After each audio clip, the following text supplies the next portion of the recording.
Eliyavoor south village committee സംഘടിപ്പിക്കുന്ന carnival ബാലസംഘത്തിൻ്റെ സ്ഥാപക ദിനത്തോടനുബന്ധിച്ച് ഇത്തവണ പതിവ് ആഘോഷങ്ങൾക്ക് വ്യത്യസ്തമായി കാർണിവൽ എന്ന് പറയുന്ന കുട്ടികൾക്കാകെ ഒരു ഉത്സവാന്തരീക്ഷത്തിൽ മതിമറന്ന് ആഹ്ലാദിക്കുവാനും അവരുടെ സർഗവാസനകൾ തെളിയിക്കുവാനുള്ള അവസരം ഒരുക്കുക എന്ന ഉദ്ദേശത്തോടു കൂടി സംസ്ഥാന വ്യാപകമായി ഇത്തവണ ഓരോ വില്ലേജും കാർണിവൽ എന്ന പരിപാടിയാണ് സംഘടിപ്പിക്കുന്നത്. എളയാവൂർ സൗത്ത് വില്ലേജിൻ്റെ കാർണിവലാണ് ഈ താഴെച്ചുവ കിഴുത്തള്ളി യാദവ തെരുവിൽ വെച്ച് അല്പസമയത്തിനകം ആരംഭിക്കാൻ പോകുന്നത്. 4 മണിയോടുകൂടി ആരംഭിച്ച് രാത്രിയോളം നീണ്ടു നിൽക്കുന്ന വിവിധ കലാകായിക ശാസ്ത്ര നിർമ്മാണ പരിശീലനങ്ങളും പ്രദർശനങ്ങളും കുട്ടികളെ രസകരമായ രീതിയിൽ അഭ്യസിക്കുകയും ആസ്വാദനത്തിന് വേണ്ടുന്ന അവസരങ്ങൾ ഒരുക്കുകയും ചെയ്യുക എന്നതാണ് ഇതുകൊണ്ട് ബാലസംഘം ഉദ്ദേശിക്കുന്നത്. ഈ പരിപാടിയുടെ ഔപചാരിക ഉദ്ഘാടനം ഏകപാത്ര നാടകകൃത്ത് പ്രഭുനാഥ് PC ആണ്. ഇതൊരു വ്യത്യസ്തമായ പരിപാടി. സാധാരണ ഉദ്ഘാടനം എന്ന് പറഞ്ഞാൽ ഒരാൾ വന്ന് ഒരു സാംസ്കാരിക പ്രഭാഷണം നടത്തി അത് ഉദ്ഘാടനം ചെയ്യുക എന്നുള്ളതാണ്. ഇത് വളരെ വ്യത്യസ്തമായി നാടകം കളിച്ചുകൊണ്ട് ഉദ്ഘാടനം ചെയ്യാനാണ് ഇവിടെ ക്ഷണിച്ചിരിക്കുന്നത്. നാടകം എന്ന് പറയുന്നത് ഒരു സാധാരണ രീതിയിലുള്ള നാടകമല്ല. ഞാൻ എക്സൈസ് വകുപ്പിൽ ജോലി ചെയ്യുന്ന ആളാണ്. കഴിഞ്ഞ 16 വർഷമായി ബോധവൽക്കരണ നാടകവുമായിട്ട് ഇങ്ങനെ വിവിധ സ്കൂളുകൾ, കോളേജുകൾ, സാംസ്കാരിക നിലയങ്ങൾ, സംഘടനകൾ, അങ്ങനെ അവരൊക്കെ ആയിട്ട് സഹകരിച്ചുകൊണ്ട് ബോധവൽക്കരണ പരിപാടികൾ അവതരിപ്പിച്ചുകൊണ്ടിരിക്കുകയാണ്. അപ്പൊ ഞാനും ബാലസംഘത്തിലൂടെ വന്ന ആളാണ്. ബാലസംഘത്തിലൂടെയാണ് മോണോ ആക്ട്, അതുപോലെ നാടകം എന്നിവരൊക്കെ കടന്നു വന്നത്. അതിനുശേഷം എക്സൈസ് വകുപ്പിൽ വന്നതിന് ശേഷമാണ് നാടകത്തിൽ സജീവമായത്.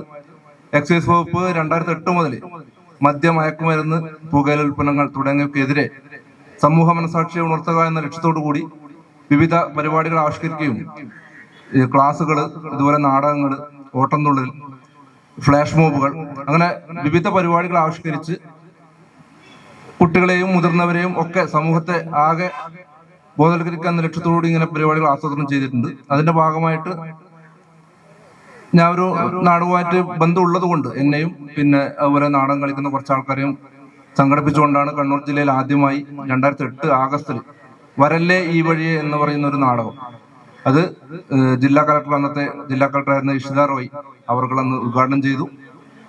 അതിനുശേഷം ഞങ്ങളത് അന്നത്ര ഒരു എന്താ പറയാ സീരിയസ് ആയിട്ട് കരുതിയിരുന്നില്ല. പക്ഷെ പിന്നീട് അത് സ്കൂളുകൾ, കോളേജിലൊക്കെ അവതരിപ്പിച്ചു തുടങ്ങിയപ്പോൾ നല്ല രീതിയിൽ അത് സ്വീകരണം ലഭിക്കുകയും പിന്നീട് അത് ജീവിതത്തിന്റെ ഭാഗമായി മാറി. ഞാൻ ശരിക്കും ചെറുകുന്നിലാണ് എൻ്റെ വീട്.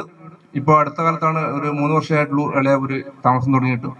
അപ്പൊ ചെറുകുന്നിലുള്ള എൻ്റെ വീടിന്റെ അടുത്തുള്ള വായനശാലകൾ, അതുപോലെയുള്ള സംഘടനകൾ, അവരൊക്കെ നാടകങ്ങൾ എടുക്കുമ്പോൾ അങ്ങനെ നാടകങ്ങൾ കളിക്കാൻ തുടങ്ങി. അങ്ങനെ ഇപ്പോ ഡ്യൂട്ടി ആയിട്ടും അതുപോലെ പുറത്തും ഒക്കെ നാടകം കളിച്ചുകൊണ്ടിരിക്കുന്നു. അതുകൊണ്ടാണ് നാടക നടൻ എന്ന രീതിയിൽ എന്നെ പരിചയപ്പെടുത്തത്.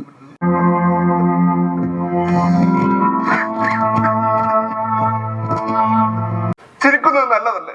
പിന്നെ ഞാനെന്തിനാ ഇപ്പോ കരഞ്ഞെന്നായിരിക്കും. ചിരികള് പലവിധത്തിലുണ്ടല്ലോ. പുഞ്ചിരികള്, പൊട്ടിച്ചിരികള്, ചിരിച്ച് ചിരിച്ച് ചിലപ്പോ നമ്മ തന്നെ മറക്കാറില്ലേ പരിസരം മറന്നുള്ള ചിരി. കളിപ്പാട്ടത്തിന് വേണ്ടിയുള്ള ദുശ്ശാഠ്യം പോലെ എനിക്ക് അനുഭവപ്പെട്ടുള്ളൂ. പക്ഷേ മാരകമായ മയക്കുമരുന്നിന് അടിമയാണ് അവരെന്ന് ഏറെ വൈകിയ ഞാനും അവൾ അറിഞ്ഞത്.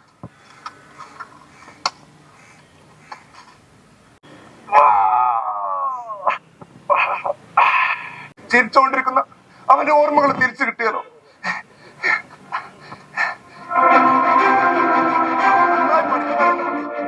അവന് കിട്ടിയ സമ്മാനങ്ങൾ ഇതൊക്കെ കാണുമ്പോ അവന്റെ ഓർമ്മകൾ തിരിച്ചു കിട്ടിയാലോ?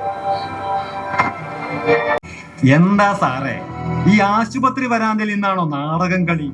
ഓരോരോ വേഷം കെട്ടലുകൾ. അയ്യോ, നാടകം കളിക്കാൻ ഞാനൊരു കലാകാരനൊന്നല്ല, വെറും ഒരു അച്ഛൻ. എന്റെ ജീവിതം പറഞ്ഞ് നിങ്ങളെ വിഷമിച്ചേക്ക് ക്ഷമിക്കണം, മാപ്പ്. എന്റെ മോൻ ചിരിച്ചോണ്ടിരിക്ക അല്ല, ചിരിക്കാതിരിക്ക. മറ്റു ലഹരികളൊന്നും നമുക്ക് വേണ്ട. ഇത്തരം ദുരന്തങ്ങൾ നമ്മുടെ സ്വന്തം ജീവിതത്തിൽ വരാതിരിക്കാൻ നമുക്ക് ജാഗ്രത അറിയാം.